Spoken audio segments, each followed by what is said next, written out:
Vamos a recitar el mantra de invocación para invocar el respaldo del plano divino. Om Namo Bhagavate Vasudevaya. Om Namo Bhagavate Vasudevaya. Om Namo Bhagavate Vasudevaya. Namo Vishnupadaya Krishna Prasthaya Bhutale. Srimad Bhakti Vaibhava Puri Goswami Tinamine Gauravani Pracharoya Teta Sankalpa Murtaye Krishna Sakti Swarupaya Bhakti Padaine Namaha Bhakti Vedanta Swami Prabhupada Ki Jai. Bien, entonces hoy vamos a abordar uno de los temas recurrentes de toda la literatura védica.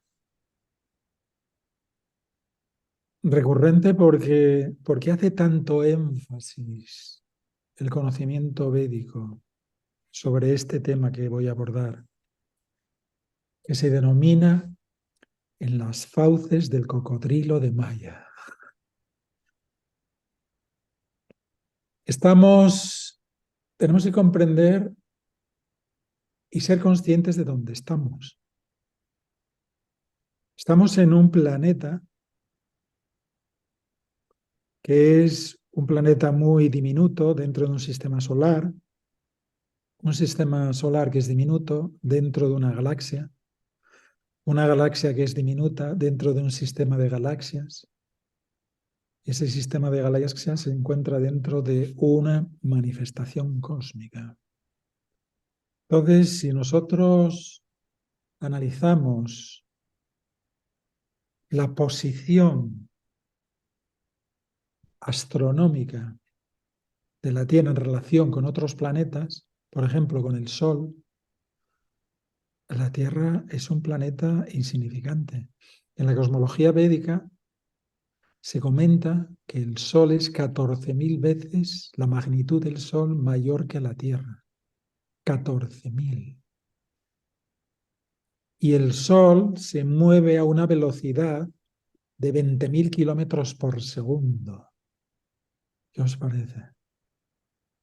Y la Tierra está girando también de una forma vertiginosa. ¿Y qué perfección hay en esta esfera celeste, la Tierra, que a pesar de estar girando a una velocidad inconcebible para nosotros, aún no sentimos ese movimiento, ¿verdad?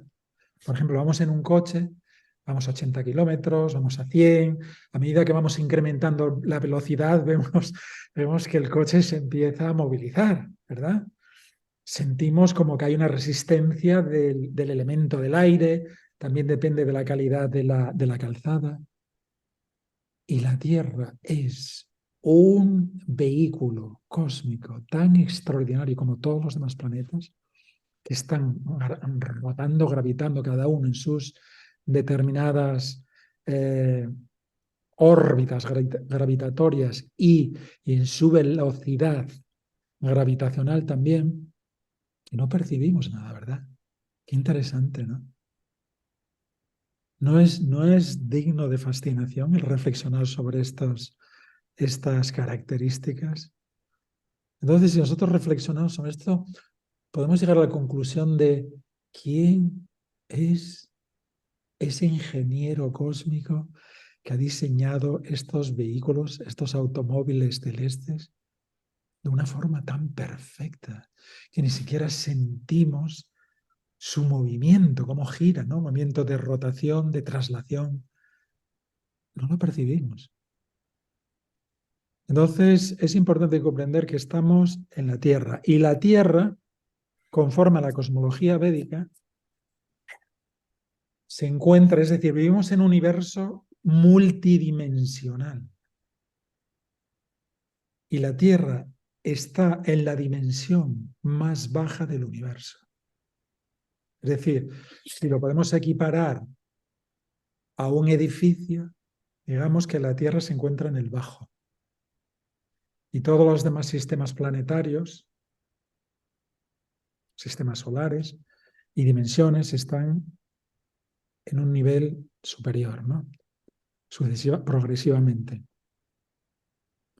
Entonces, este es un planeta mediocre, habitado por entidades espirituales mediocres, con una conciencia bastante primitiva, cuya única finalidad es, como se explica en los Puranas, Ahara Nidra Vaya Maitunancha Samanjat Etat Pasubir Naranam. Dice que lo que las características comunes de los seres humanos al resto, junto con el resto de las demás especies de vida, son 4 actividades. Ahara Nidra Vaya y Maituna, es decir, comer, dormir, tener relaciones sexuales y defenderse de la hostilidad del medio ambiente. Esto es común a todas las especies de vida. Entonces dice, Dharmohi tesho adiko vishesho, dharmena hina asubi narana. Dice, si el ser humano no integra o no activa su parte trascendente, sino que única y exclusivamente existe la dimensión de estos 4 tipos de actividades de subsistencia, dice Pasubí Naraná, dice, se le debe de considerar un animal en un cuerpo humano. Es decir, lo que nos distingue de las especies de vida inferiores son los valores espirituales, la conciencia espiritual, ese despertar espiritual, que las demás especies de vida no poseen, porque está transitoriamente eclipsado, ¿no? Entonces, Dharma es la función inherente del ser, de la conciencia. En el universo no simplemente existen leyes físicas, como han descubierto la ciencia, ¿no? Esta ciencia, desafortunadamente, vive en una plataforma de conocimiento muy burda, muy primitiva. En relación a lo que describe el conocimiento védico, están simplemente en la superficie de la comprensión del fenómeno cósmico, de la comprensión de lo que es la finalidad de la existencia. Pero además de estas leyes físicas, como la ley de la conservación de la energía, la ley de la gravitación universal, la ley del electromagnetismo, las leyes de la dinámica de Newton, etcétera, etcétera, ¿no? Existe el Dharma, que son las leyes morales. Entonces, ¿qué es el Dharma? El Dharma es una fuerza cósmica. Y qué interesante, porque el creador de la Guerra de las Estrellas, ¿recordáis una película que mencionan la fuerza? No sé si habéis visto la Guerra de las Estrellas. Bueno, pues hacen mención a la fuerza, que la fuerza te acompañe, ¿no? No sé si recordáis cuando ellos interactuaban y se saludaban, decían que la fuerza te acompaña, ¿no? Entonces, esa fuerza, el Dharma, es esa fuerza cósmica que impele a todas las criaturas del universo a afrontar su destino, es decir, a asumir de una forma irremisible las consecuencias de cada actividad psíquica, verbal y física. Eso es el Dharma. Entonces, ¿qué sucede? Cuando hay un deterioro, cuando hay una degradación de esas leyes morales en el universo o en determinados puntos del universo, piensa galaxias, sistemas solares o planetas, entonces Krishna explica en el Gita, dice, Yada yada hi dharmasya glanir bhavati varta abhyutanam adharmasya tatatmanam sriyami aham. Dice, Glani, yada yada hi dharmasya, dice, cuando ese dharma, esa fuerza cósmica, esas leyes morales se degradan, se deterioran, glanir, eso significa hay un deterioro, hay un decremento. Entonces Krishna dice, aham, dice, yo desciendo. O bien él, la divinidad, el gran diseñador inteligente, desciende a ese punto, a ese punto geográfico del cosmos, a ese planeta específico, o bien envía a sus representantes,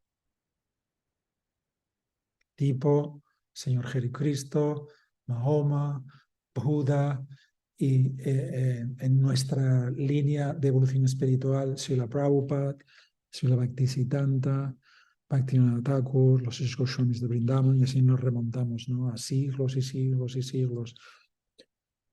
Entonces, es muy importante tener este conocimiento, porque no simplemente existen unas leyes físicas que gobiernan, que por cierto, las leyes no tienen poder creativo.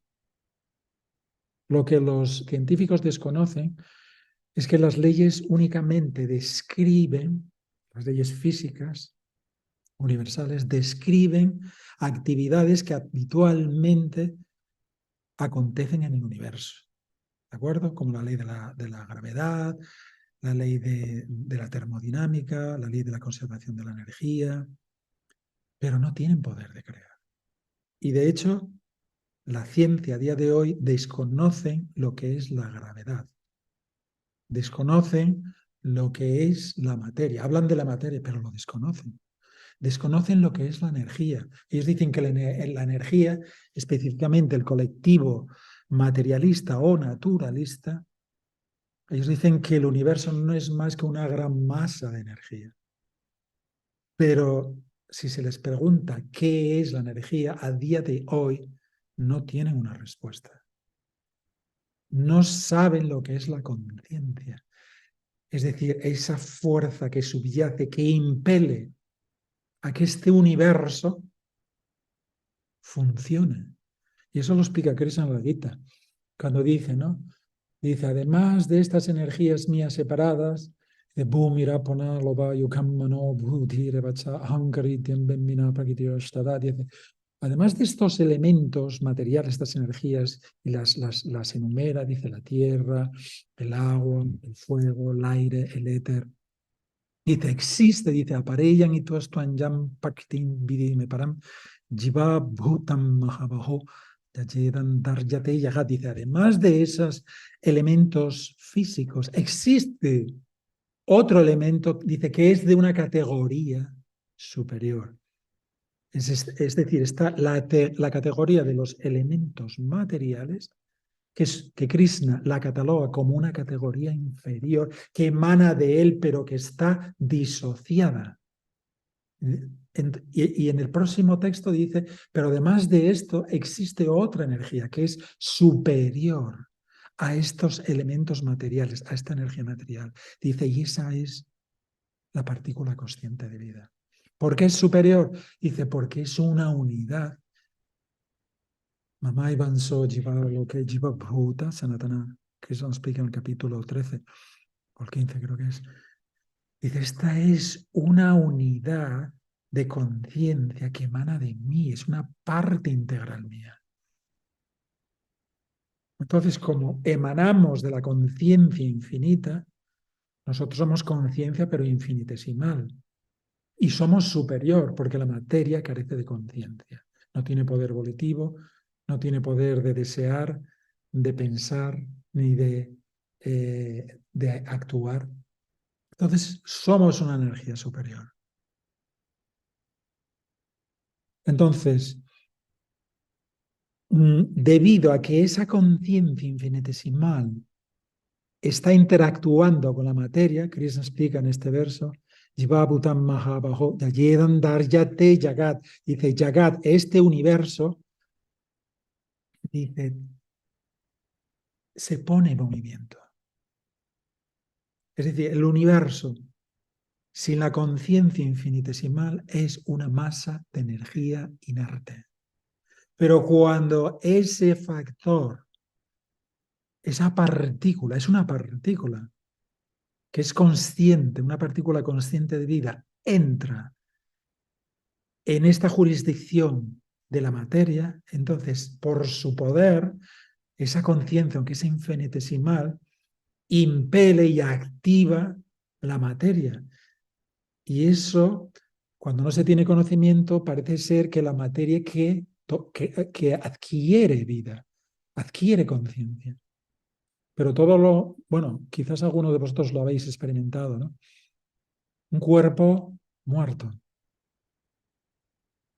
Yo recuerdo cuando mi madre falleció, estaba en el hospital, y entonces yo le hablaba, pero no respondía. La misma persona que durante un periodo de tiempo específico interactuó conmigo, no me podía responder, pero sin embargo estaba allí. Entonces, ¿qué elemento no estaba presente? Había una ausencia de un elemento. Sin embargo, el cuerpo físico, esa anatomía humana, estaba presente, pero no podía interactuar conmigo. Yo le hablaba, pero no había respuesta. ¿Qué es lo que faltaba ahí? El principio activo, la conciencia.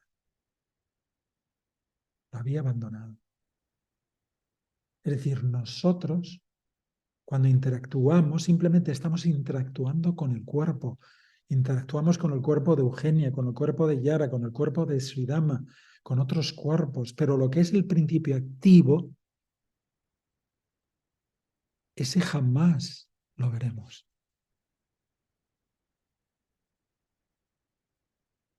Entonces, ¿qué sucede? La gente común, la gente que no tiene este tipo de conocimiento espiritual, dice, no, es que ya no está, se fue. Es algo como muy común dentro de las personas, ¿no?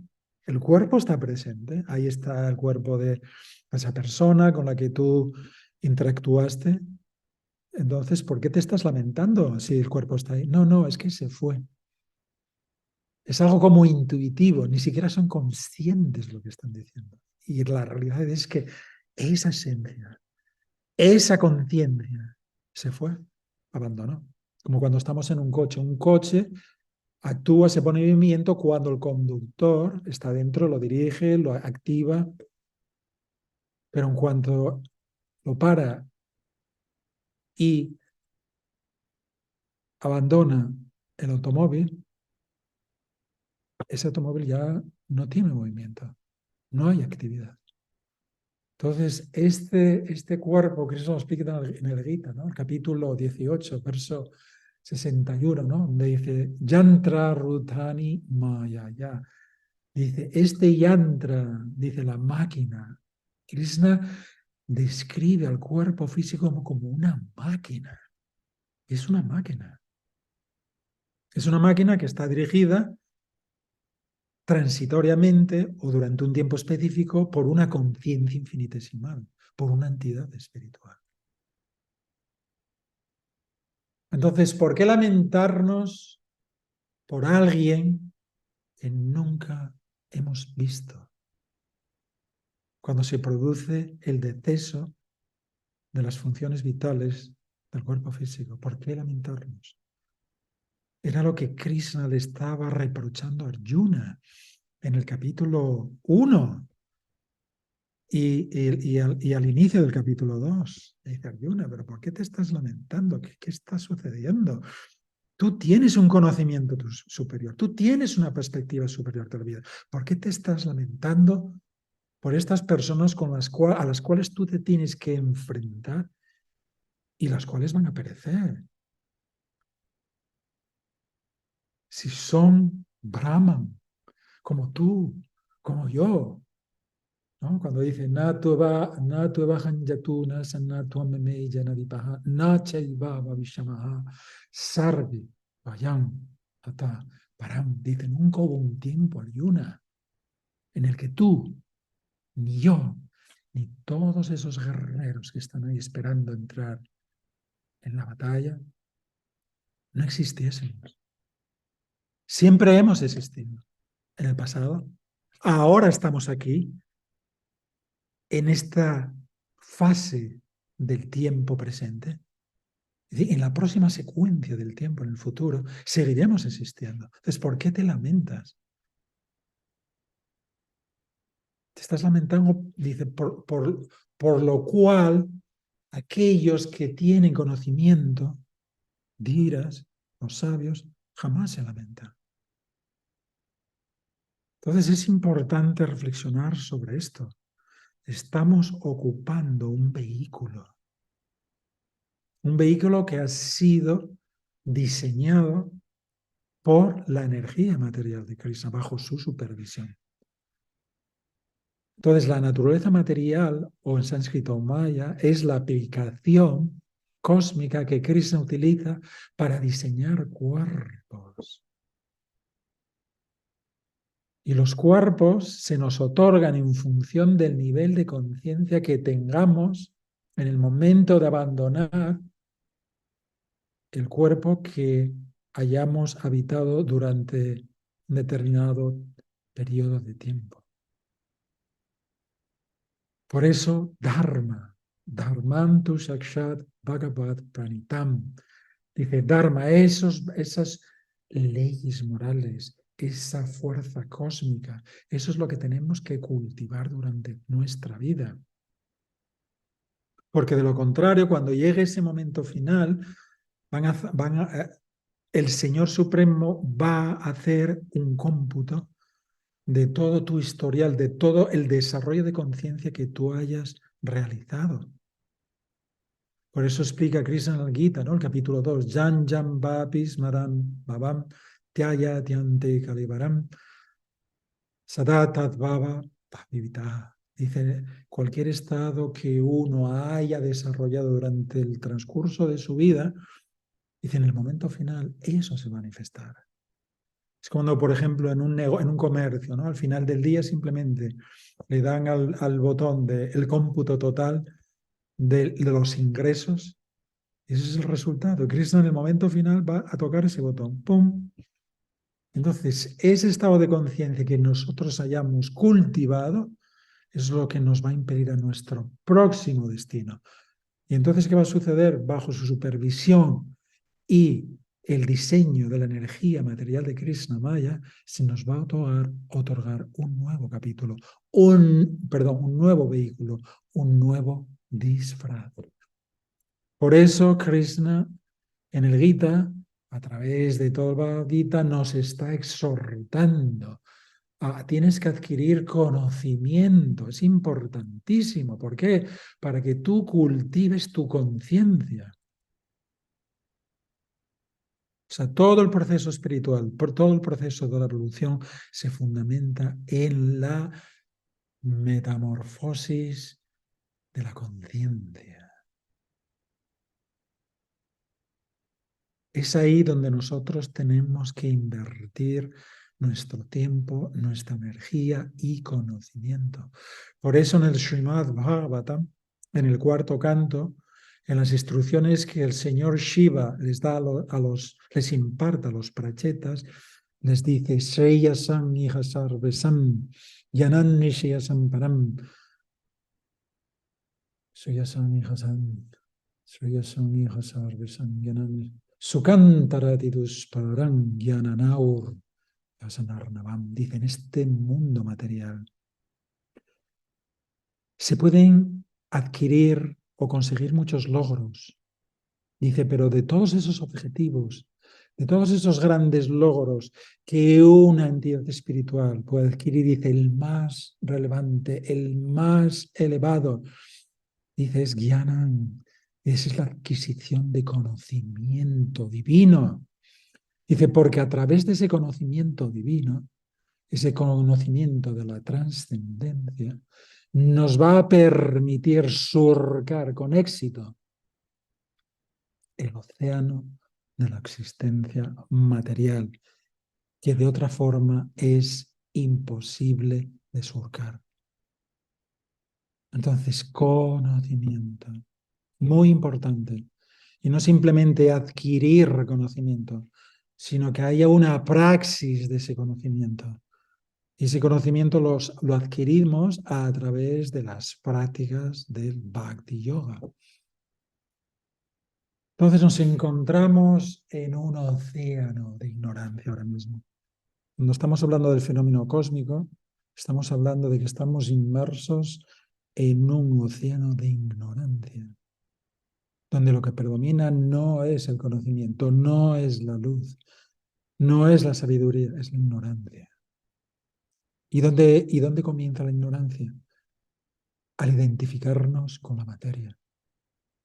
¿Por qué una partícula consciente de vida, que es una entidad puramente espiritual y una emanación de la energía marginal de Krishna, se identifica con la materia? ¿Cuál es ese fundamento que le impele a identificarse con la materia? El cuerpo físico. Esta anatomía física es un producto de un conglomerado, de un ensamblaje de los elementos materiales. Entonces, nosotros estamos aquí dentro y obviamente es una cápsula tan poderosa que tiene tanto poder que eclipsa nuestra identidad, nuestro conocimiento espiritual. Ese es el poder que tiene la materia.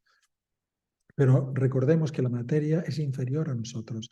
Entonces, ¿cómo se produce ese cortacircuito espiritual en el que nuestra sensibilidad espiritual se funde?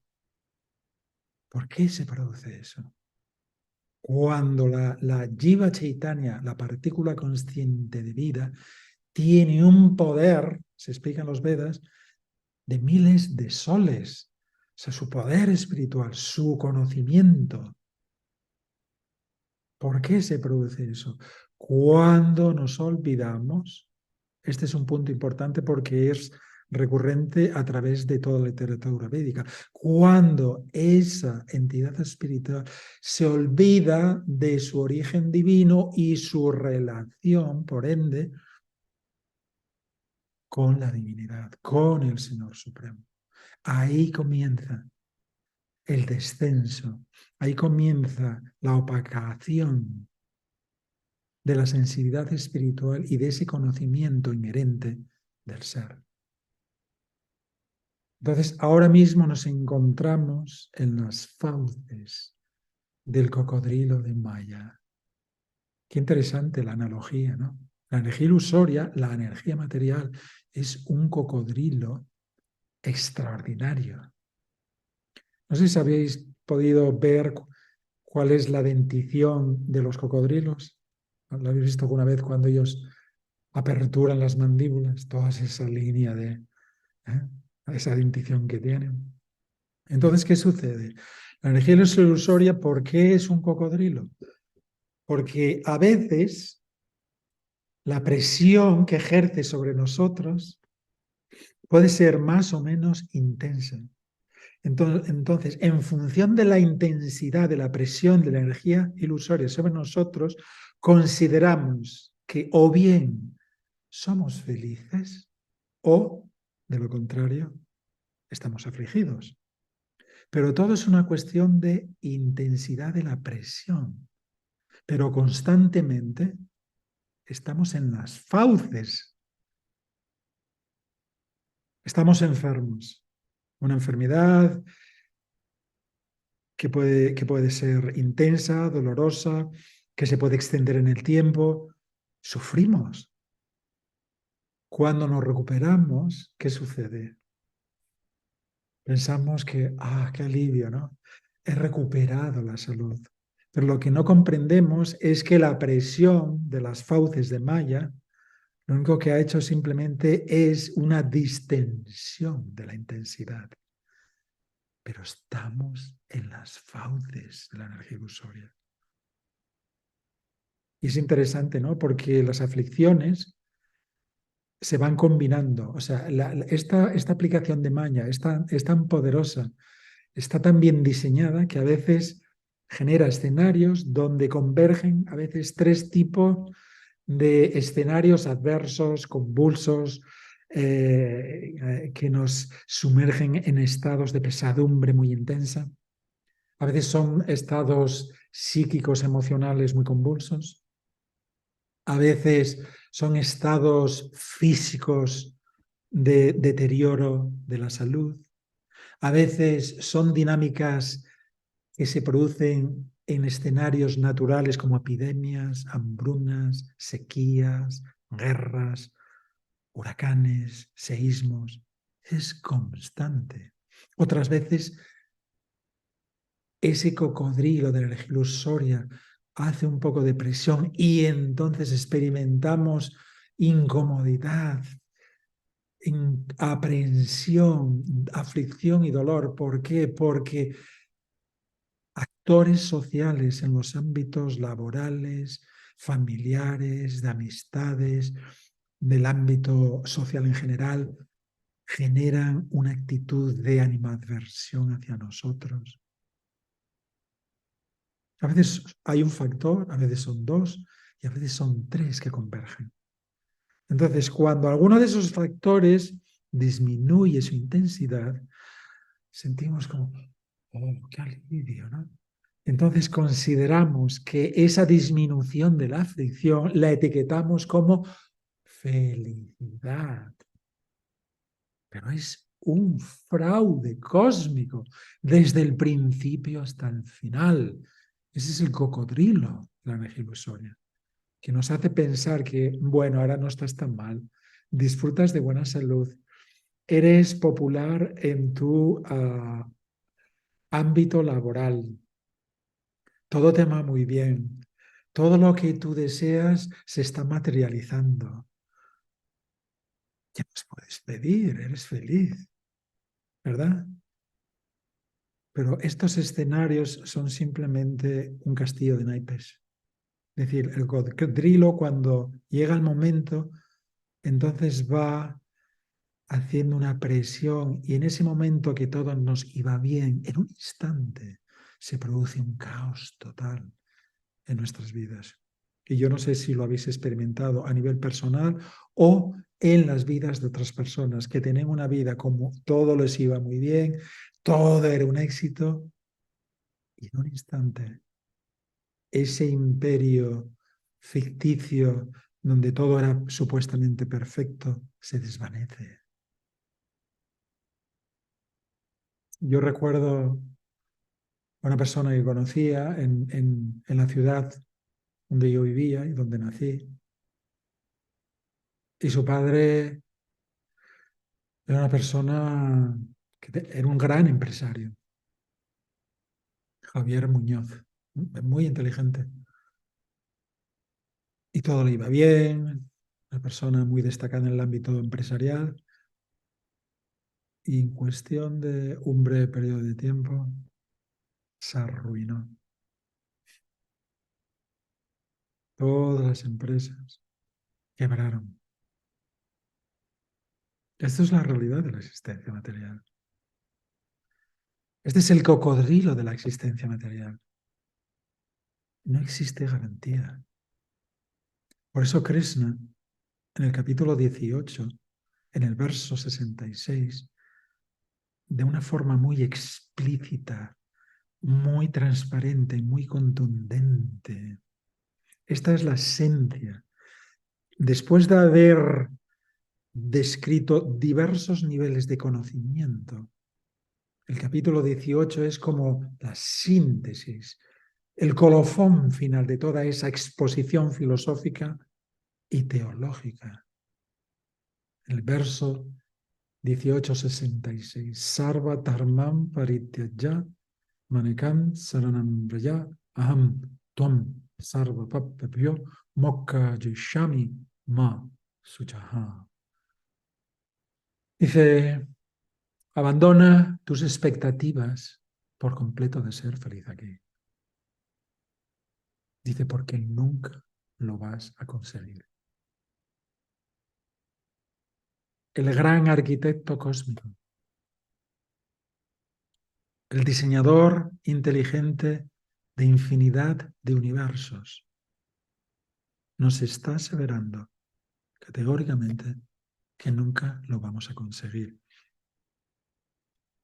Dice, Manekan Saranambaya. Pero, además de abandonar esa idea fútil, esa utopía que jamás se va a materializar, yo te sugiero que me busques, que te conectes conmigo, que intentes comprenderme, porque a partir de esa decisión libre que tú vas a tomar, yo me voy a ocupar personalmente de ti, voy a gestionar tu vida de tal forma que al final de esta existencia, si eres una persona íntegra, si eres una persona sincera conmigo, yo te voy a liberar de la existencia material e irás de regreso al mundo espiritual. Tatama Paramam Mammo, de Krishnamurti. A esa dimensión, donde lo que predomina es la inmortalidad, un conocimiento perfecto y un estado de éxtasis, de bienaventuranza interesante. Entonces, tenemos que prestar atención. Krishna, en ese texto, nos está explicando la realidad. Nunca lo vais a conseguir, porque este universo está diseñado por mí para que despertéis, que lo que estáis buscando no se encuentra en ese estercolero cósmico. Este universo, con todas sus maravillas, que no cabe duda que las hay, que son extraordinarias, pero desde el punto de vista de la perspectiva védica, del conocimiento védico, lo definen como un estercolero. Entonces, ¿qué hacéis ahí? Esas partículas conscientes de vida, llenas de luz, ¿qué hacéis vagando, errando por un estercolero? Anhelando, generando infinidad de proyectos, de objetivos que jamás se van a cumplir. Porque está diseñado para que nos frustremos. Es como en un salón de juego. Las máquinas están no para que tú ganes, sino para que pierdas tu dinero. Y este universo está diseñado para que todos nos frustremos y despertemos a la identidad, a la realidad espiritual. Tenemos que comprender esto. Tenemos que reflexionar en ello y prestar atención al gran diseñador cósmico, al arquitecto. Nos está diciendo, yo he creado esto. Y esto es cómo funciona. Y esta es la finalidad. Un termómetro no puede medir la longitud, porque es un dispositivo científico diseñado para una determinada función física.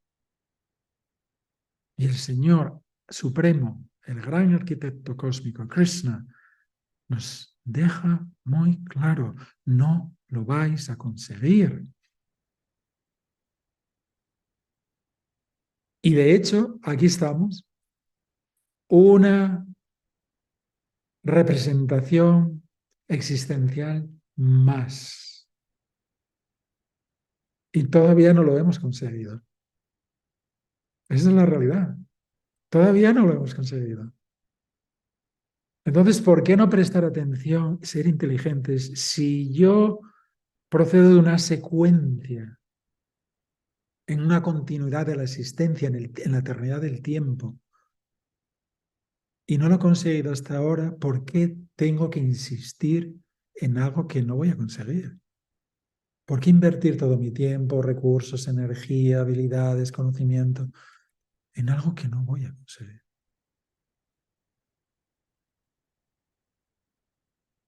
Esta es la reflexión que debemos de realizar cada día.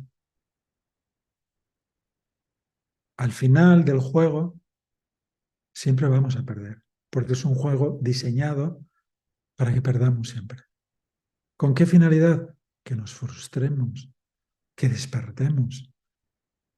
Es como unos padres a veces tienen que disciplinar a los hijos, pero ¿con qué finalidad? ¿Por una cuestión de resentimiento, de perversidad? No, porque desean beneficiarlos. porque hay determinado tipo de conductas que pueden ser perjudiciales a largo plazo o a corto plazo para ellos. Entonces hay que disciplinarles, hay que educarles para que no reincidan en ese tipo de patrones conductuales disfuncionales.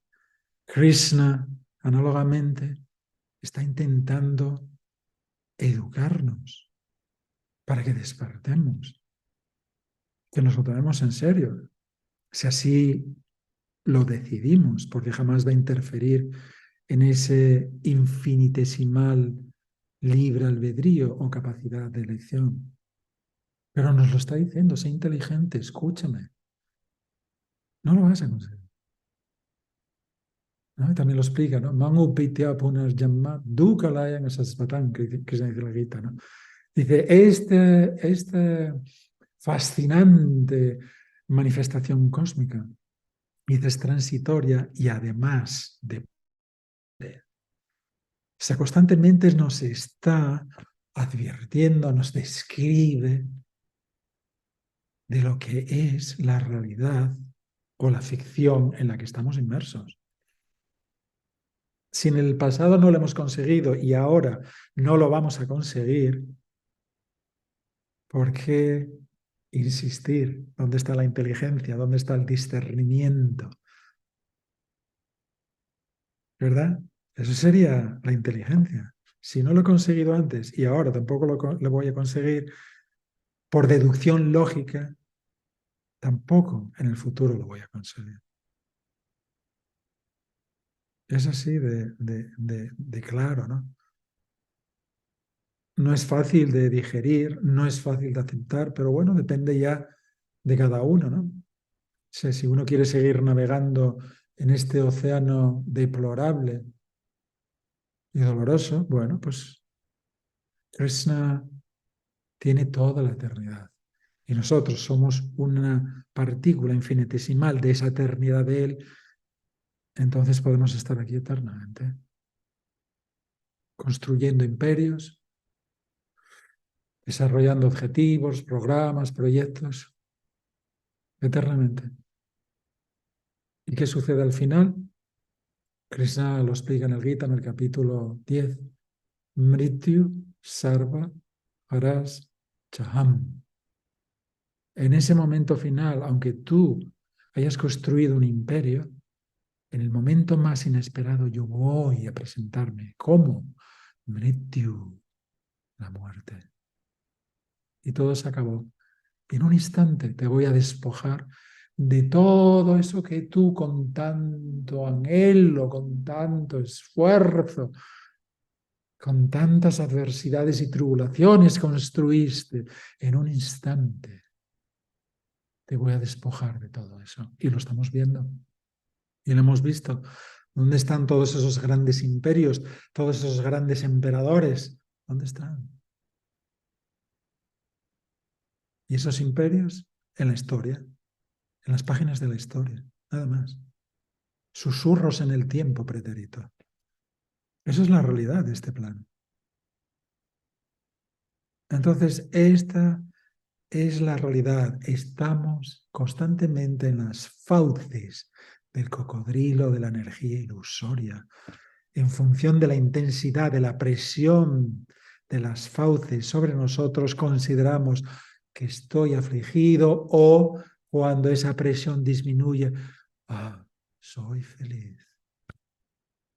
Pero estamos en sus fauces y en el momento más inesperado va a dejar de presionar y nos va a engullir.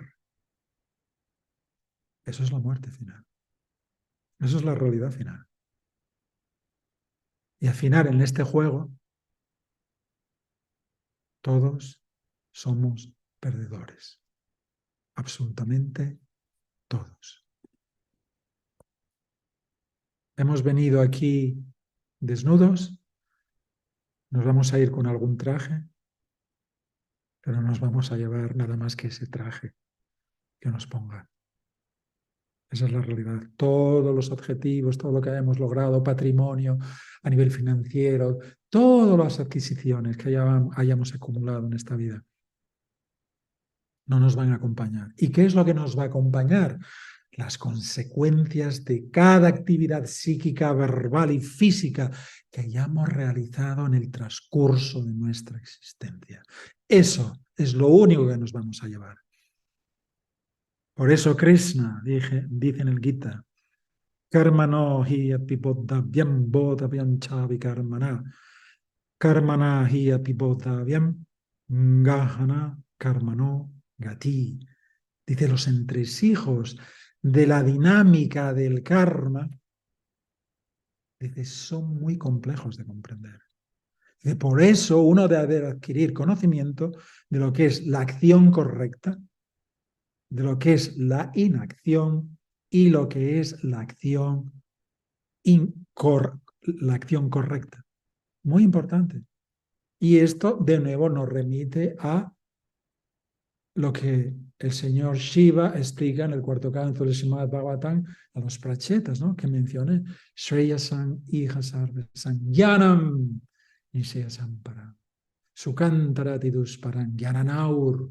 En este mundo el conocimiento trascendental es el logro, es la adquisición más relevante, más elevada, más esplendorosa que una entidad espiritual, que un ser humano puede adquirir, porque con ese conocimiento podrá evadirse de las fauces del cocodrilo, de la energía ilusoria, de la existencia material.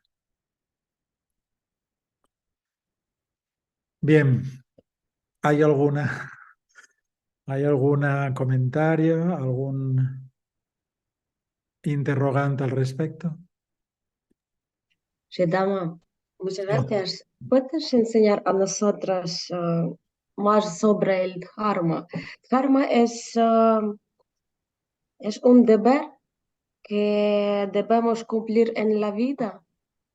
Dharma en sánscrito significa justicia, orden. Orden, justicia, tiene 3 niveles: orden, justicia y pedagogía o aprendizaje evolutivo. Es muy importante que nosotros comprendamos lo que es ese Dharma, esa fuerza cósmica, esas leyes morales, porque esas leyes morales son los que sustentan, subyacen a la mecánica física del universo o a esas leyes físicas. Sin esas leyes morales, el universo entra en una entropía cósmica, es decir, un estado de desintegración, de desorden, de caos. Y esto es lo que desafortunadamente estos pseudocientíficos desconocen. Están simplemente inmersos en indagar, en analizar un fenómeno cósmico que es materia, pero desconocen cuál es ese sustento, esa dinámica, esa corriente subyacente que nutre, que impele y que supervisa la expresión física del cosmos. No sé si me explico. ¿Ok? Bien. Bien. Iniciamos. Bhagavad Gita. Bien. Amna bhapanti bhutani parjanjat anna sambhavaha jagyat bhavati parjanyo jagya karma samudbhavaha. No nos olvidemos quién es el orador. Es muy importante ser conscientes de quién está en estos instantes dirigiéndose a cada uno de nosotros. Nos está hablando la trascendencia personificada desde el infinito, es decir, fuera de la jurisdicción del espacio, del tiempo y del pensamiento relativos de la existencia material. Dice, todos los cuerpos vivos subsisten de granos alimenticios. Krishna es muy lógico, ¿no? Muy coherente en sus explicaciones. Es decir, el Bhagavad Gita es un razonamiento filosófico y teológico muy coherente. los cuales se producen como resultado de las lluvias.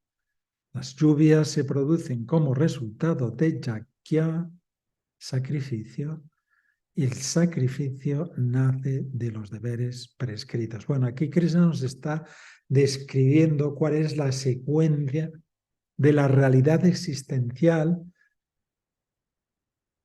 para que nosotros, como entidades espirituales encapsuladas en anatomías o morfologías físicas, podamos subsistir de una forma óptima, con prosperidad y con júbilo. Y entonces dice que todas las criaturas en los diversos reinos, dice, necesitan alimento. Cada especie de vida tiene asignado unos alimentos o una nutrición específica que difiere de los demás. Dice, los cuales se producen como resultado de las lluvias. Es decir, los humanos que estamos en el planeta Tierra, para poder subsistir y que esa producción alimenticia, la tierra lo genere, se requiere de la lluvia. La ciencia todavía no ha podido crear, bueno, sí pueden utilizar el tema de la desalinización de las aguas del mar. Lo que pasa es que eso implica costes industriales exorbitantes. Es decir, todavía no han podido crear agua, el elemento agua, que es fundamental para la existencia de todas las criaturas en este planeta. Sin el agua no se produce, no hay producción agrícola, ni de frutos, cereales, legumbres, hortalizas.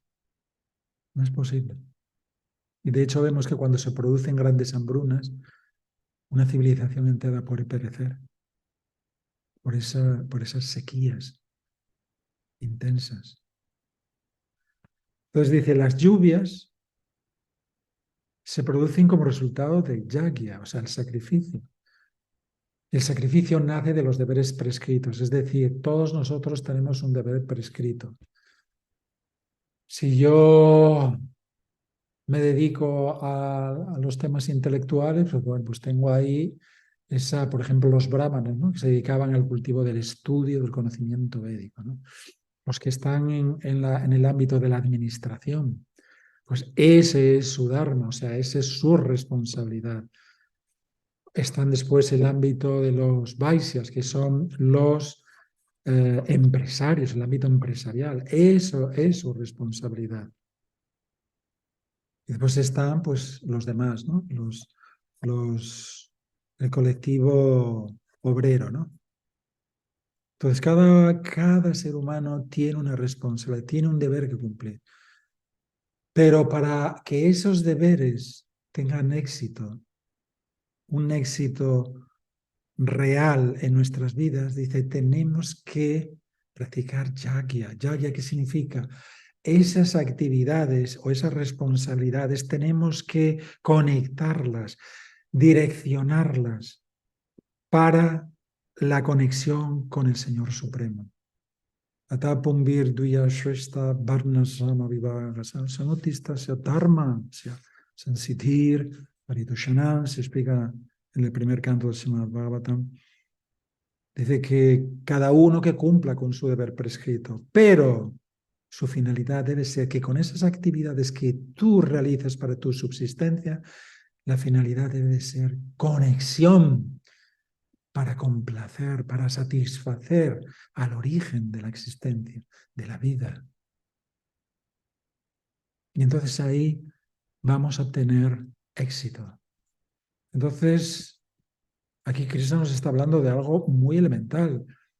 ¿Acaso va a poder el ser humano comer de los productos tecnológicos, científicos?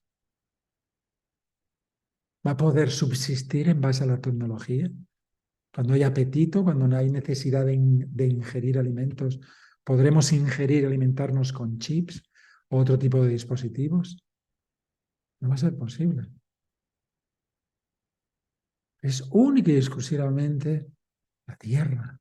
Entonces, Krishna nos está invitando y que seamos conscientes. Vosotros no vivís porque seáis funcionarios del Estado o empresarios o que os dediquéis a desarrollar la tecnología o la ciencia. No vivís, no podéis vivir de eso. La realidad es que estos cuerpos y nuestras funciones psíquicas e intelectuales dependen de la ingesta de alimentos. Y si la tierra no produce, entonces, ¿cómo vamos a poder subsistir? No es posible.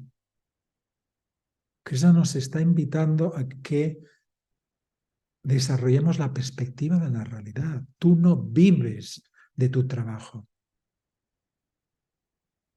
Tú vives de la tierra y la tierra es un organismo vivo que está bajo la supervisión de Prakriti, Maya Dexena Prakriti Suyate, Sacharacharam, Hetunanena Konteya Jagat Vi, Parivartate, dice Krishna en el Gita, y de esta naturaleza material que está gestionando toda esta manifestación cósmica y está generando todos esos recursos materiales para que estas entidades espirituales atrapadas en la existencia material puedan subsistir. Pero si nosotros no reconocemos cuál es el origen de nuestra existencia y si no tomamos conciencia de que la Tierra es un organismo vivo y tenemos que reciprocar, no estar constantemente explotando y expoliando la Tierra, entonces vamos a tener que experimentar condiciones muy adversas. Y la historia de la humanidad en este planeta está registrada en las crónicas históricas, esas grandes hambrunas que ha habido, donde millones de personas han perecido por falta de alimentos. No tenemos una sensibilidad hacia la madre tierra.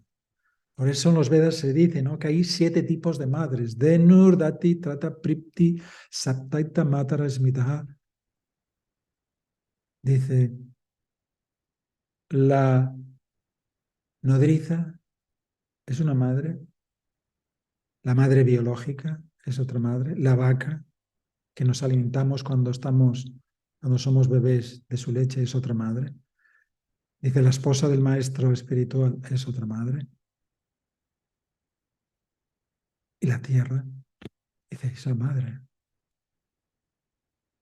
La tierra nos permite vivir sobre ella y nos está facilitando todos los recursos necesarios para que podamos subsistir. Pero desafortunadamente, debido a la insensibilidad de los seres humanos, al egoísmo, a la explotación desmesurada, constantemente la estamos agrediendo y no estamos reciprocando. Es una explotación salvaje. Pensamos que todo es gratuito, que vamos al supermercado y vamos a adquirir los alimentos que necesitamos. Ese es un concepto erróneo de la realidad. Tenemos que sensibilizarnos con la Tierra y ver que la Tierra es un organismo vivo que está bajo la supervisión del Señor Supremo. Y si el Señor Supremo pasa orden a la Tierra, por muchos fertilizantes y muchos químicos que le puedan agregar, no va a producir. ¿Por qué los desiertos no producen?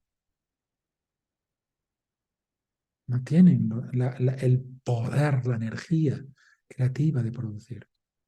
Y vemos que en este planeta cada vez más la desertización está avanzando. ¿Por qué? Porque falta yagya, reconocimiento, sensibilidad hacia la Madre Tierra, sensibilidad hacia el Señor Supremo, que constantemente, aunque no nos lo merecemos, nos otorga el agua, el oxígeno y todos esos recursos para que podamos subsistir de una forma civilizada y no como bárbaros, depredándonos constantemente unos a otros. Esto es una existencia simplemente de depredadores, no de seres humanos. Entonces, Krishna aquí nos está diciendo, no vais a poder subsistir si no hay un reconocimiento y rompéis la cadena de producción. Y la cadena de producción comienza con Yakya, con el reconocimiento hacia el Señor Supremo y a través de nuestros deberes, de nuestras responsabilidades, ofrecer esos resultados como un reconocimiento y una gratitud hacia Dios. Eso es muy importante. Y aquí Krishna nos está invitando de una forma muy natural a que desarrollemos conciencia de Krishna, conciencia de Dios, a cada instante. Eso es Bhakti Yoga, sensibilidad, generosidad, gratitud, reciprocidad. ¿Algún tipo de comentario? ¿Preguntas? Pasamos al texto 15. Karma brahmot bhavam vitti, brahmakshara samudbhavam, tasmat sarva gatam brahma, nityam jakki pratishthitham. Prosigue con la secuencia Krishna. Dice, las actividades reguladas se prescriben en los Vedas. Por eso los Vedas son el ordenamiento jurídico espiritual para todas las partículas conscientes de vida que nos encontramos en este universo. Son las directrices de cómo actuar correctamente para que nuestra estancia aquí sea lo más próspera, óptima y dichosa posible. Pero si nosotros no accedemos, no seguimos esas directrices, entonces vamos a tener problemas.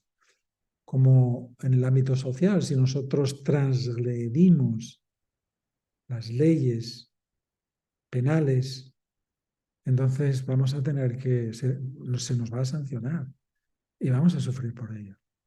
Dice, y los Vedas proceden directamente de la suprema personalidad de Dios. Por eso son Sabda Brahma.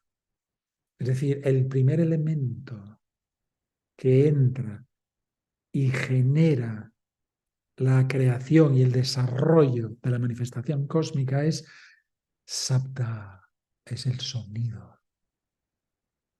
Y a través del sonido todos los demás elementos físicos se van desarrollando. Entonces, Sabda Brahma, los Vedas son Sabda Brahma, es decir, proceden de una dimensión superior que está fuera de la jurisdicción del espacio-tiempo relativos de la materia. Y son emanaciones, emanan directamente del Señor Supremo. Por eso se explica en el Srimad Bhagavatam, Dharmantu Sakshat Bhagavad Pranitam. Son los códigos conductuales, morales, éticos y espirituales para todas las criaturas del universo y emanan del Señor Supremo. Por lo tanto, dice Krishna, la trascendencia omnipresente se encuentra situada eternamente en el acto de sacrificio. Es decir, cuando nosotros llevamos a cabo cualquier tipo de actividad y somos conscientes de que esa actividad es un proceso impulsado por el intelecto, el discernimiento,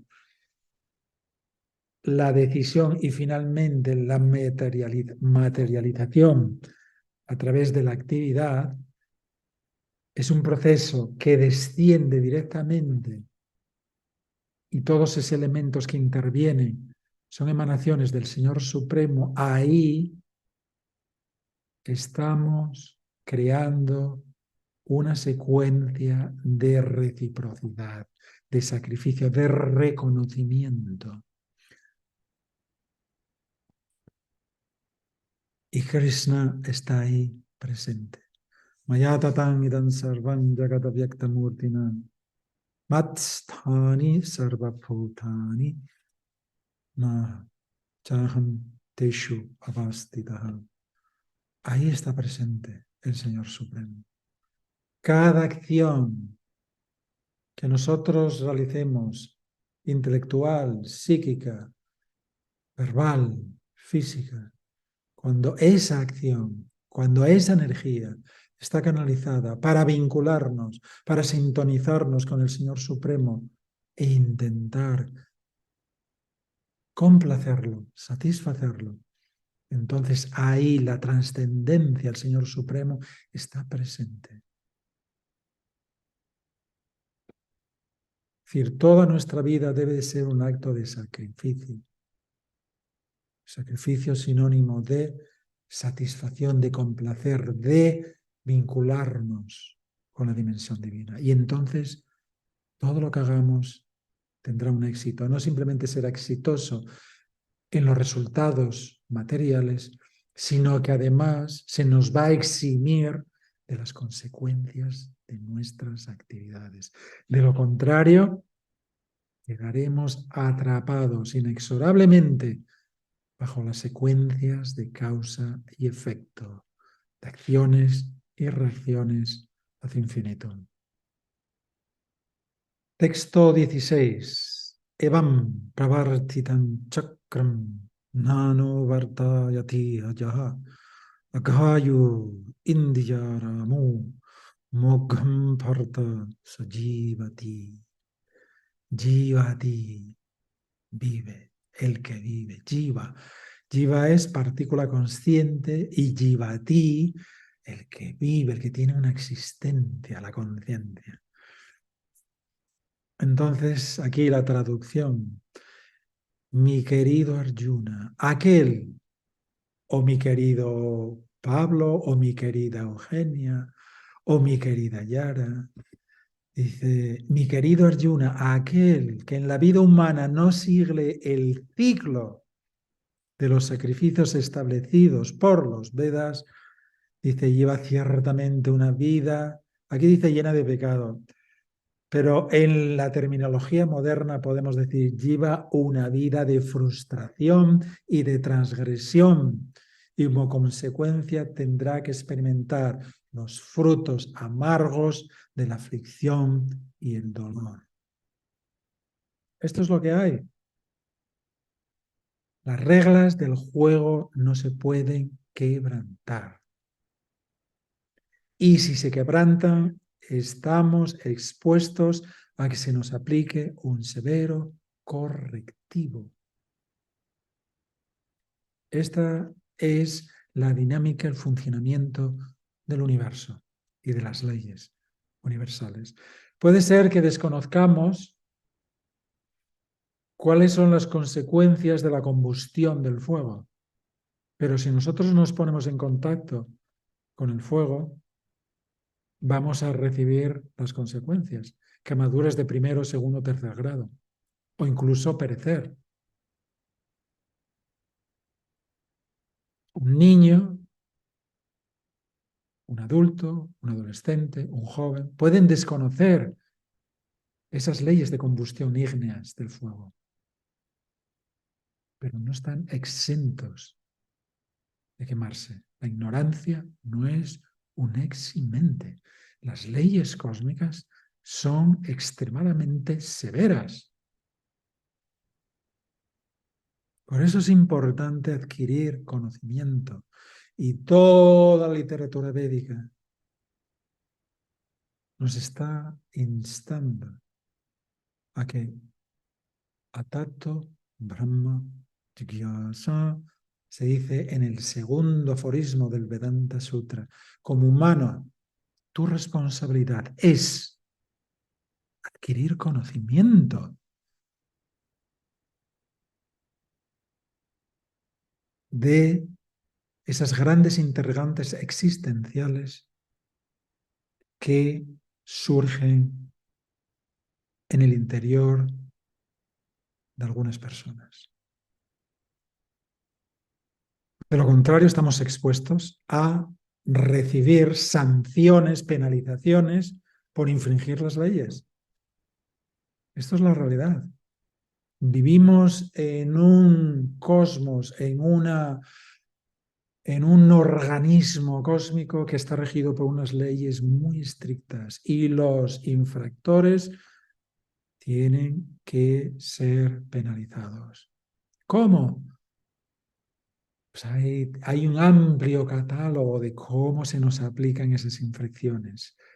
Aflicciones a nivel psicológico y emocional, a aflicciones y dolores a nivel físico, a aflicciones procedentes de otros actores sociales, a aflicciones que tenemos que experimentar cuando esos cataclismos de la naturaleza nos asedian. Todos esos son correcciones, son sanciones, son penalizaciones. Hay penalizaciones individuales y penalizaciones colectivas cuando se producen epidemias. Eso es una penalización colectiva. Cuando se producen guerras, eso es una penalización colectiva. Cuando se produce un seísmo, eso es una penalización colectiva. Cuando o cuando la ciencia médica detecta en mí una enfermedad degenerativa, crónica o terminal, eso es una penalización individual. Todo ello producto de nuestra ignorancia. Pero como se dice en el derecho penal, la ignorancia no es un eximente.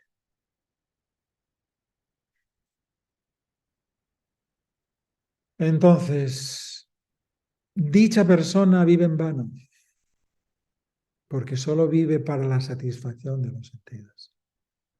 La vida humana no ha sido diseñada para subsistir como las demás especies de vida. Es decir, única y exclusivamente para cubrir nuestras necesidades elementales, dormir, comer, tener relaciones sexuales y defenderse de la adversidad de los escenarios cotidianos.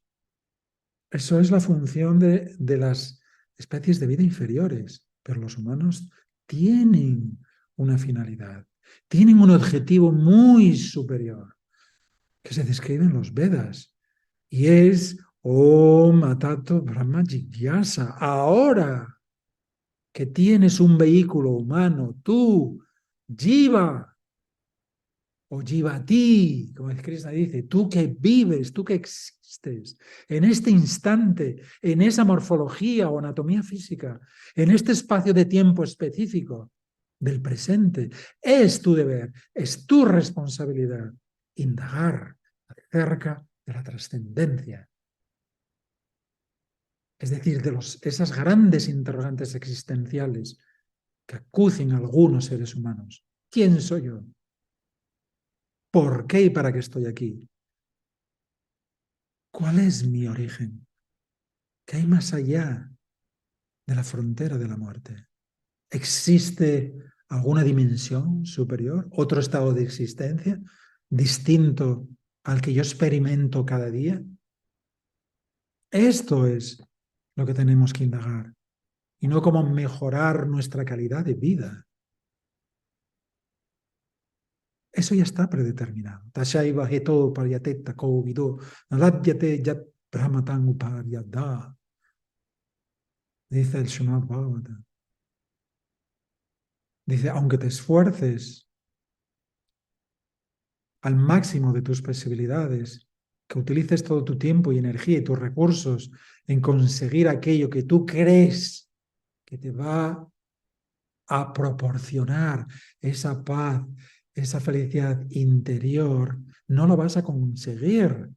¿Por qué? Porque ya todo está predeterminado.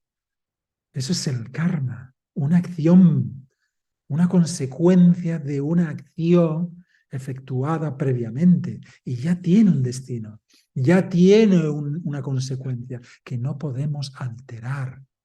Es imposible. Pero en esa secuencia tú tienes una opción. Es decir, esto es una secuencia. Hay que aceptarlo, no puedo ir en contra de la corriente, porque no voy a conseguir nada, me voy a frustrar. Pero sí puedo fluir en esa corriente y comprender por qué estoy dentro de esta corriente y cómo salir de esta corriente impelente que me genera estados de vulnerabilidad e impotencia extrema.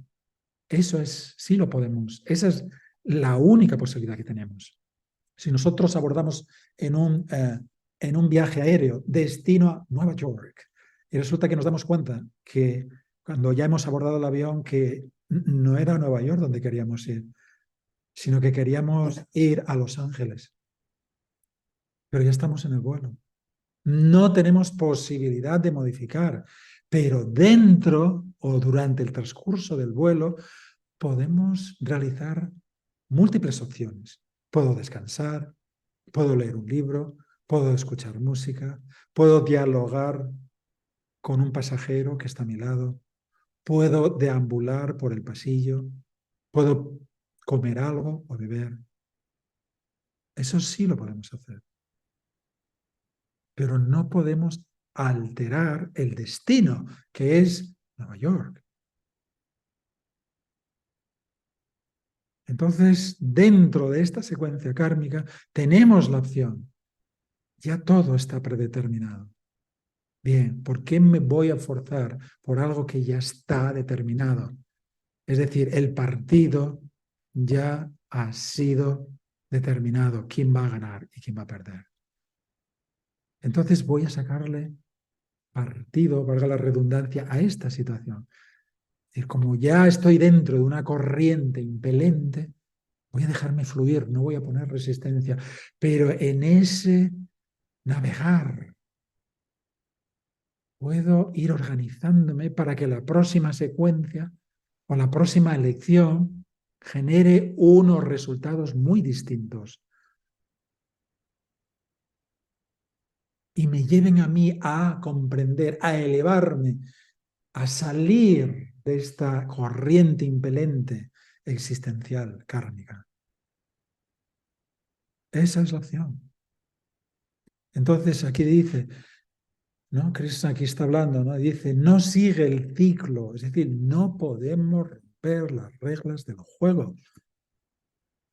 Lo podemos hacer, pero nos exponemos a severas sanciones.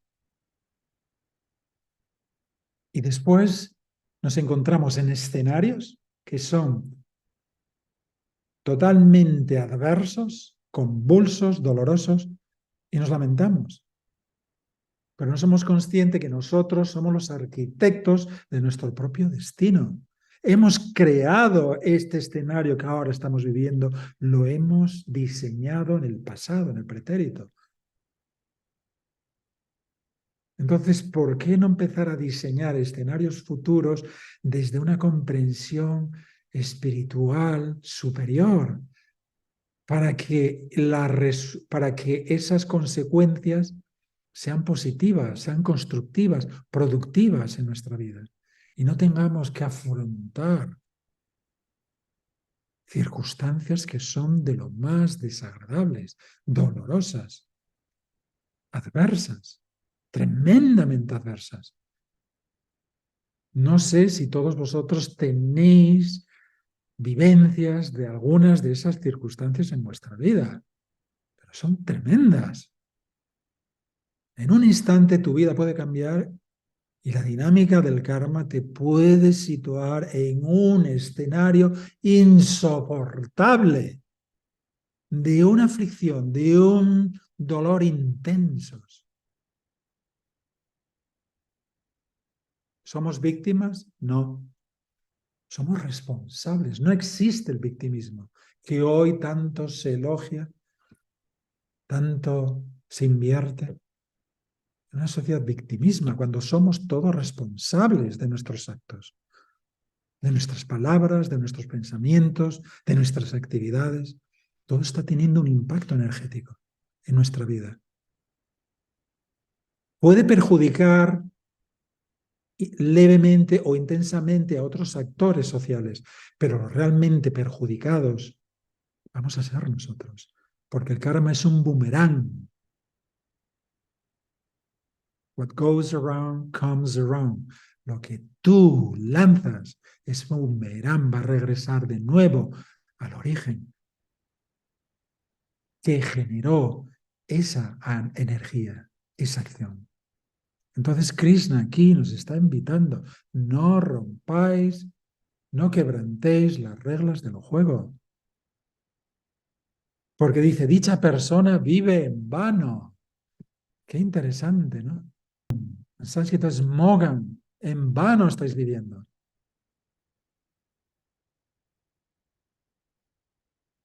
Simplemente para intentar satisfacer unas necesidades biológicas que forman parte de las especies de vida inferiores. Comer, dormir, aparearse, defenderse. Esto no es la finalidad de este vehículo humano. No está diseñado para eso.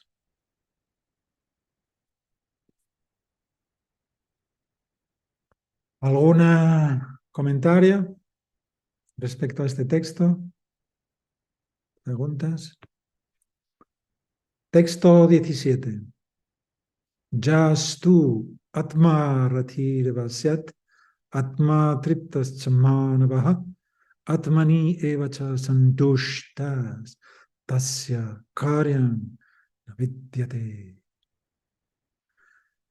Pero para aquel, ahora Krishna nos va a llevar a un nivel superior.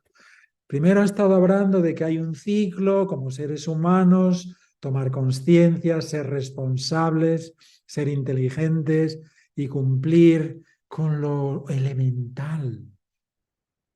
Es decir, conectaros a través de vuestras responsabilidades conmigo.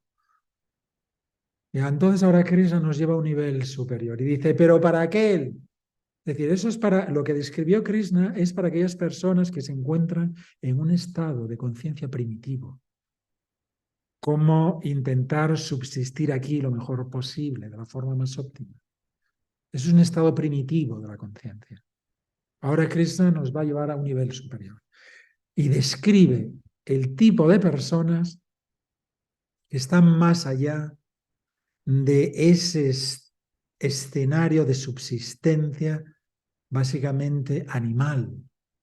Y dice, pero para aquel cuyo disfrute proviene del ser, del Atma, Atma Triptaha, dice de la comprensión del ser y a quien únicamente lo satisface el ser, el Atman, es decir, la conexión con su propia esencia. Dice, saciado plenamente.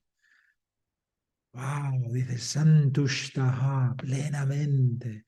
Dice, para él, para esa persona, no existe ninguna responsabilidad. O sea, todo es esa ejecución de sacrificios, utilizar nuestros deberes prescritos o responsabilidades para conectarnos con las leyes del universo, no transgredir, para que ese flujo de subsistencia cósmica que procede de la Tierra no se rompa. Dice, todo eso es para aquellos que todavía no han sintonizado, no han conectado con el Atman, con su esencia interior. Dice, para él no hay ningún deber. Esas personas ya están en otro nivel de evolución superior. Y esos son los yogis, los bhaktas, los trascendentalistas, los que buscan la comunión con el ser, con su propia esencia divina y con la conciencia suprema o la conciencia infinita. o la divinidad. Dice, y esas personas, dice, son santushtaha, tienen una plenitud interior. La plenitud no la podemos derivar, la paz no se puede obtener, la felicidad no se puede obtener de la interacción de los sentidos con los objetos de los sentidos.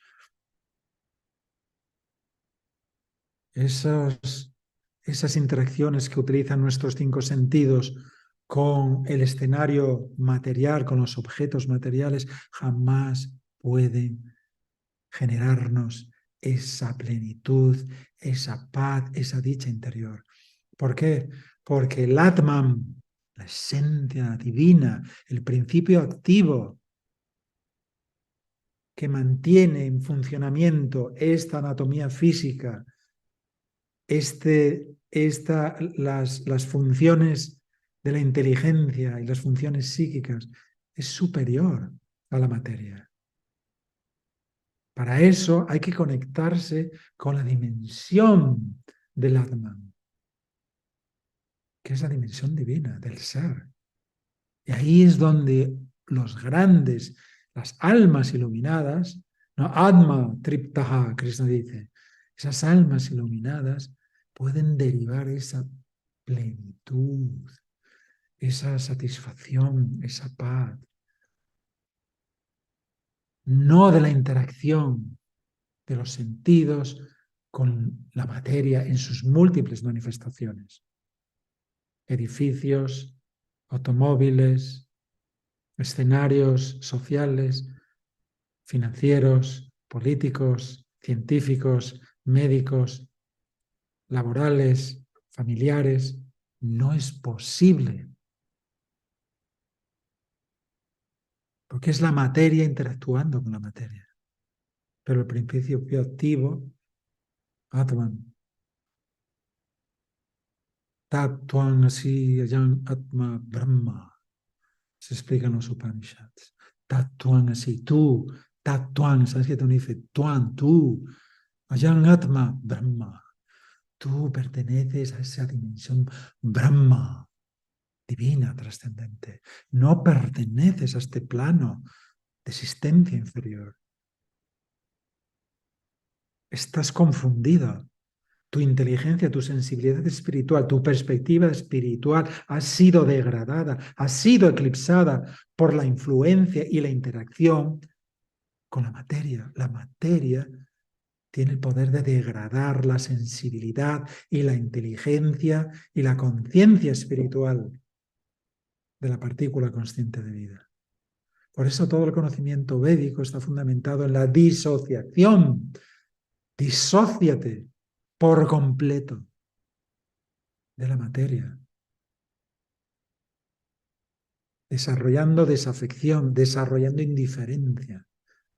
Por supuesto, tenemos que vivir aquí porque tenemos esta anatomía, esta expresión física, pero internamente la conexión no está con la materia, con lo exterior, sino con el interior, con esa luz que hay en nosotros, que es una emanación infinitesimal de Paramatman, de la luz suprema, de la conciencia suprema de Dios.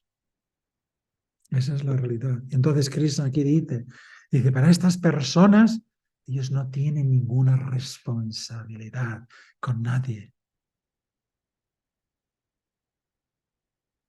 Absolutamente, están eximidos por completo. Y de hecho hay un verso en el Srimad Bhagavatam que explica lo mismo, ¿no? Dice, Devasivu taptarinam pritinam nakinkaro nayam ranicharanayam sarvatmana ya saranam saranyam ato mukundam parihrita kartam.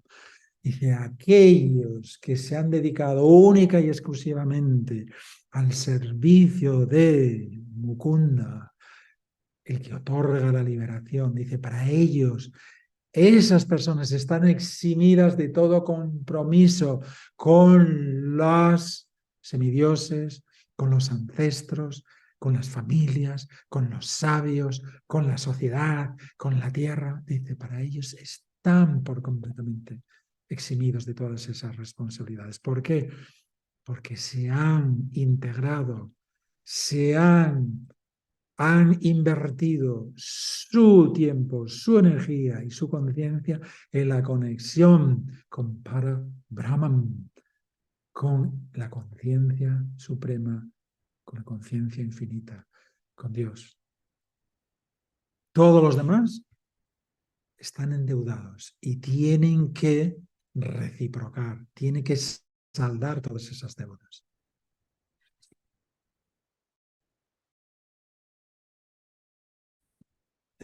Entonces, qué maravilla, ¿no? Nos está diciendo Cristo. Y eso es lo que tenemos que anhelar. Eso es la búsqueda, eso es la responsabilidad como humanos, porque no somos humanos. Siempre debemos recordar que somos entidades espirituales encapsuladas en este momento en una anatomía humana. Entonces Krishna y toda la literatura védica nos está induciendo, invitando a que aprendamos a vivir en la eternidad, a que aprendamos a vivir en la dimensión de la trascendencia. Y eso solamente es posible a través de la práctica del Bhakti Yoga o del Buddhi Yoga, servicio devocional aplicando la inteligencia racional del conocimiento védico. No, es algo extraordinario. Qué bonito, ¿no? Lo que Krishna nos está explicando, ¿no? Primero, un nivel de seres humanos que está en un nivel como muy elemental, muy primitivo, intentando subsistir lo mejor posible, y después nos lleva a otro nivel, los trascendentalistas. Esa categoría, eso es una élite. Así como el universo es multidimensional y cada dimensión es superior a la inferior, también existen élites evolutivas. Y aquí las élites evolutivas son aquellos que están buscando la conexión y el despertar del Atma, del ser, y la conexión con él para Brahman o para Matma, el alma suprema. Entonces, Krishna nos está invitando a que formemos parte de esa élite superior de evolución. Que no quedemos como seres, como criaturas mediocres que han venido aquí a subsistir lo mejor posible. No estamos aquí para eso. Eso es la gran falacia, el fraude cósmico más grande que hay en este universo. No estamos aquí para subsistir. Nuestro futuro, nuestra finalidad es muchísimo más esplendorosa, más gloriosa, que es despertar esa plenitud, ese poder, esa conciencia divina que hay en nosotros. Y eso merece todo nuestro tiempo, toda nuestra energía, toda nuestra inteligencia, todos nuestros recursos para conseguir eso. Y esos son los yogis o los dhiras, aquellos que tienen, o los sabios, ¿no? Dhira, sabios, una inteligencia estable, un discernimiento perfecto de lo que es la materia, de lo que es el espíritu, o la conciencia, de lo que es el universo, de lo que es esa entidad suprema. Eso es la realidad, eso es la universidad espiritual en la cual nos tenemos que matricular. No es una opción, es un imperativo. Cristo nos está invitando aquí, matricularos en la universidad espiritual y lograd ese doctorado espiritual que se os puede conferir a través del estudio del conocimiento védico, disponible aquí para todos. No se requiere de ningún tipo de poder adquisitivo, no se requiere de una inteligencia extraordinaria, no se requiere de que pertenezcamos a un estatus social o familia específica, no. ¿Qué es lo que se requiere? Eso lo explica así la Rupa Goswami. Tatra Lolian Epimulian Ekalan Yammakopti Sukritairna Lapyate. Lolian en sánscrito significa lo intenso anhelo. Para matricularse en la universidad espiritual del conocimiento védico, lo único que se requiere de nosotros es Lolian, anhelarlo, estar dispuestos, ser sinceros, ser íntegros, dispuestos a ser educados. ¿No os parece fascinante? Yo es que cada vez que leo el Gita es tan extraordinario como Krishna, ¿no?, compone la composición gramatical en sánscrito, ¿no?, aunque es muy elemental, pero es tan hermosa, tan brillante, ¿no?, tan lógica. Krishna, el Señor Supremo, es tan lógico, tan racional, tan coherente. Por supuesto, no esperaba menos de Dios, porque entonces no sería mi Dios. Imposible. Bien, finalizamos aquí este análisis. Retomamos el próximo día, capítulo 3, texto 19. ¿No hay comentarios al respecto? ¿Todo, todo en orden?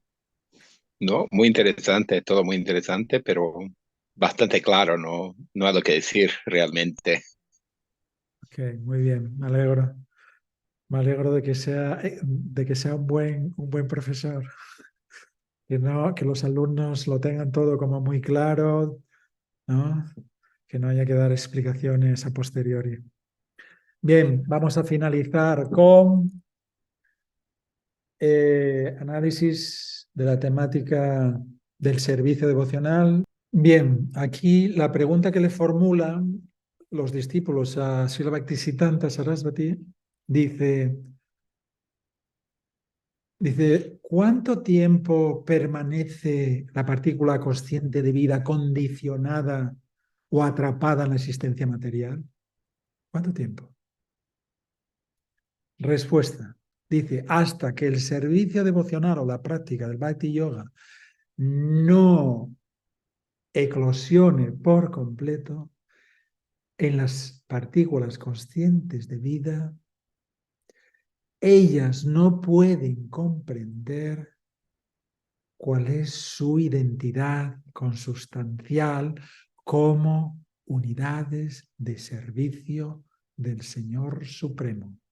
Por consiguiente, ellas tienen que seguir atrapadas en la existencia material. A no ser que uno desarrolle un anhelo por lo trascendente, no es posible despojarse de la atracción a lo que es intrascendente o irrelevante.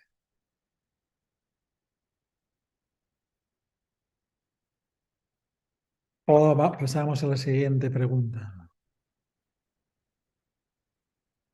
Dice, ¿cómo conseguimos la energía, la inspiración y la gracia para poder surcar y practicar el servicio devocional o Bhakti Yoga?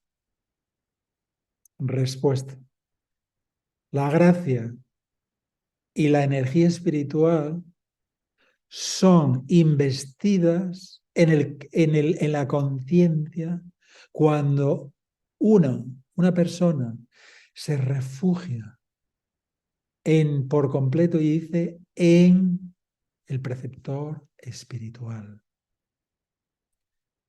El preceptor o el mentor espiritual es el que faculta al discípulo con esa energía y esa gracia divina. Y esto tiene que ser condimentado, complementado con la práctica del servicio devocional, que es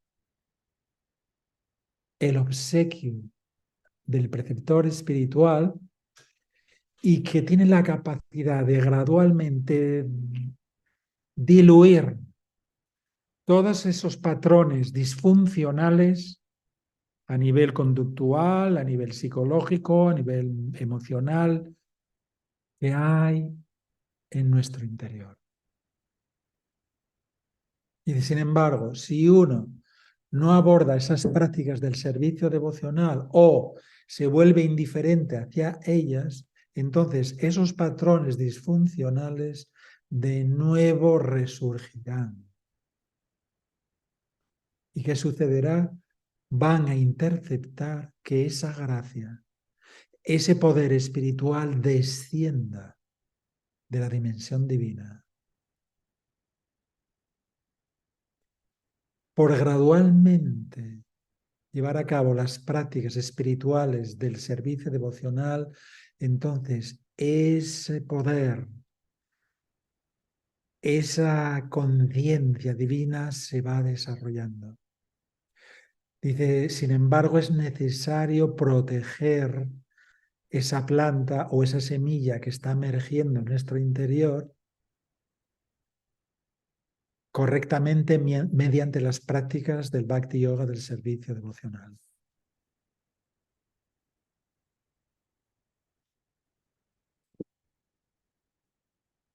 Otra pregunta dice, ¿es un imperativo servir a Dios?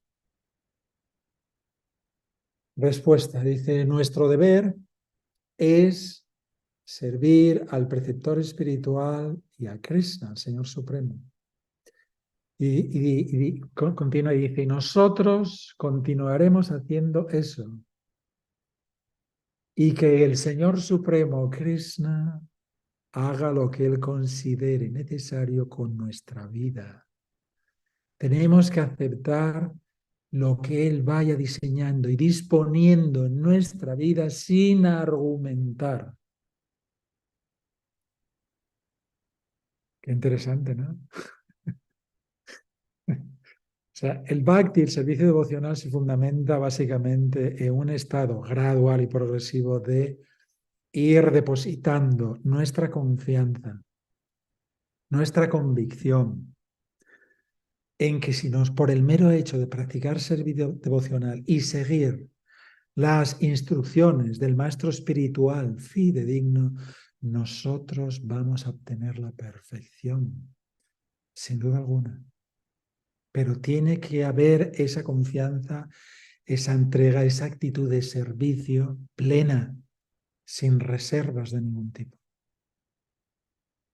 Un bebé depende por completo de la protección y lo que los padres vayan organizando para él. No pone resistencia, ¿verdad? Eso todo lo hemos visto, ¿no?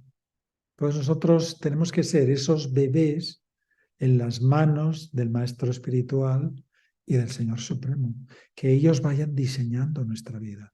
Ellos saben perfectamente cómo tienen que gestionar nuestras vidas para que al final, cuando se produzca ese momento final del deceso de este cuerpo, podamos ser galardonados con la liberación espiritual, que podamos regresar al origen, de vuelta a casa, de vuelta a Dios, eternamente, para poder disfrutar de eso que durante tanto tiempo, desde tiempo inmemorial, estamos anhelando y no acabamos de conseguir: la inmortalidad, un conocimiento perfecto y ese estado de bienaventuranza infinita.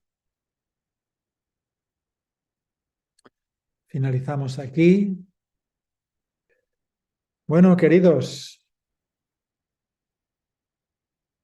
pues aquí finalizamos. Tenéis materia de estudio. No os olvidéis, el conocimiento tiene que estar complementado con las prácticas del servicio devocional y la más importante gravita en torno a la meditación del canto del Mahamantra. Entonces, no os olvidéis cada día llevar a cabo esas prácticas, cantar cada día ese número de rondas prescrito, ¿no? Que es esos momentos de conectarnos de forma íntima y personal con el Señor Supremo, con esa dimensión divina, leer cada día y simultáneamente seguir los preceptos del servicio devocional, ¿no? ¿De acuerdo? No transgredir las leyes de la vida y de la evolución, que ya todos conocemos, ¿no? ¿De acuerdo? Muchísimas gracias por vuestra atención. Ha sido un placer estar con todos vosotros. Y bueno, tenéis materia de reflexión y de estudio. Y como decía mi maestro espiritual, cultivar cada día conciencia de Dios, conciencia de Krishna. Hay que cultivarlo. No es algo que ahora ya salimos de aquí, de esta sesión, y de nuevo retomo con mis actividades mediocres y mundanas. No, tenemos que mantener esa frecuencia vibratoria espiritual. ¿De acuerdo? Que aunque, como decía el Maestro Jesús a sus discípulos, estamos en el mundo, pero no somos partes de este mundo. Eso tenemos que tenerlo muy claro. Tenemos que interactuar con este escenario porque es lo que nos corresponde por programa evolutivo, por aprendizaje evolutivo, pero no nos identifiquemos absolutamente con nada de lo que aquí acontezca. Absolutamente. Porque en la medida que nosotros nos identifiquemos, en la misma proporción vamos a tener que experimentar las consecuencias de esas identificaciones. ¿De acuerdo? Bueno, pues nada, muchísimas gracias. Ha sido un placer estar con vosotros y nos vemos la próxima semana, ¿de acuerdo? Nos Muchas vemos. gracias, Shitama. Hasta Muchas pronto. gracias, Hare Krishna. Pronto. Hare Krishna.